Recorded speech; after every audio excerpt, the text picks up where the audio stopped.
بسم اللہ الرحمن الرحیم۔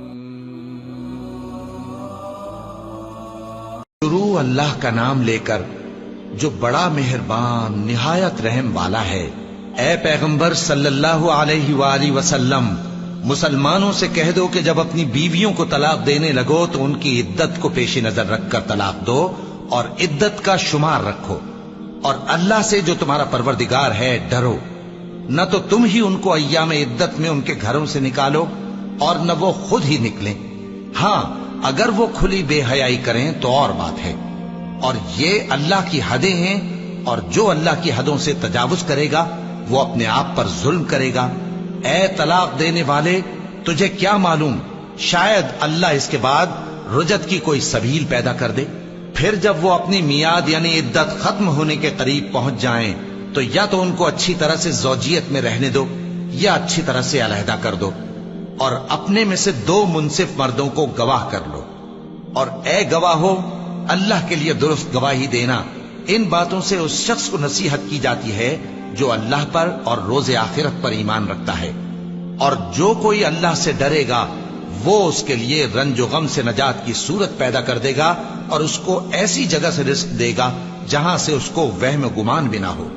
اور جو اللہ پر بھروسہ رکھے گا تو وہ اس کے لیے کافی ہوگا۔ اللہ اپنے کام کو جو وہ کرنا چاہتا ہے پورا کر دیتا ہے۔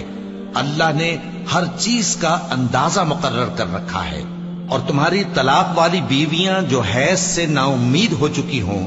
اگر تم کو ان کی عدت کے بارے میں شبہ ہو تو ان کی عدت 3 مہینے ہے، اور جن کو ابھی حیض نہیں آنے لگا ان کی عدت بھی یہی ہے۔ اور حمل والی عورتوں کی عدت وضع حمل یعنی بچہ جننے تک ہے، اور جو اللہ سے ڈرے گا اللہ اس کے کام میں سہولت پیدا کر دے گا۔ یہ اللہ کا حکم ہے جو اس نے تم پر نازل کیا ہے، اور جو اللہ سے ڈرے گا وہ اس سے اس کے گناہ دور کر دے گا اور اسے اجر عظیم بخشے گا۔ طلاق والی عورتوں کو ایام عدت میں اپنی حیثیت کے مطابق وہیں رکھو جہاں خود رہتے ہو، اور ان کو تنگ کرنے کے لیے تکلیف نہ دو، اور اگر وہ حمل سے ہوں تو بچہ پیدا ہونے تک ان کا خرچ دیتے رہو، پھر اگر وہ بچے کو تمہارے کہنے سے دودھ پلائیں تو ان کو ان کی اجرت دے دو، اور بچے کے بارے میں پسندیدہ طریق سے موافقت رکھو، اور اگر باہم ضد اور نا اتفاقی کرو گے تو بچے کو اس کے باپ کے کہنے سے کوئی اور عورت دودھ پلائے گی۔ صاحب وسعت کو اپنی وسعت کے مطابق خرچ کرنا چاہیے، اور جس کے رزق میں تنگی ہو جتنا اللہ نے اس کو دیا ہے وہ اس کے موافق خرچ کرے۔ اللہ کسی کو زیر بار نہیں کرتا مگر اسی کے لحاظ سے جتنا اس کو دیا ہے، اور اللہ ان قریب تنگی کے بعد آسانی کر دے گا۔ اور بہت سی بستیوں کے رہنے والوں نے اپنے پروردگار اور اس کے پیغمبروں کے احکام سے سرکشی کی تو ہم نے ان کو سخت حساب میں پکڑ لیا، اور ان پر ایسا عذاب نازل کیا جو نہ دیکھا تھا نہ سنا، سو انہوں نے اپنے کاموں کی سزا کا مزہ چکھ لیا،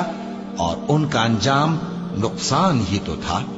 اللہ نے ان کے لیے سخت عذاب تیار کر رکھا ہے، تو اے عقل والو جو ایمان لائے ہو اللہ سے ڈرو۔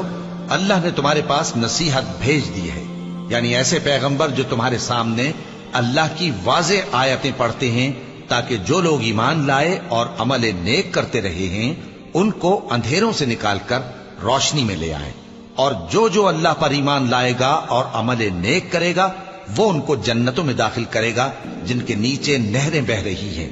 وہ ہمیشہ ہمیشہ ان میں رہیں گے۔ اللہ نے ان کے لیے کیا خوب رزق رکھا ہے۔ اللہ ہی تو ہے جس نے 7 آسمان پیدا کیے اور ویسی ہی زمینیں بھی،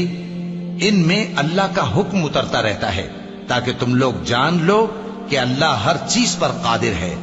اور یہ کہ اللہ اپنے علم سے ہر چیز کا احاطہ کیے ہوئے ہے۔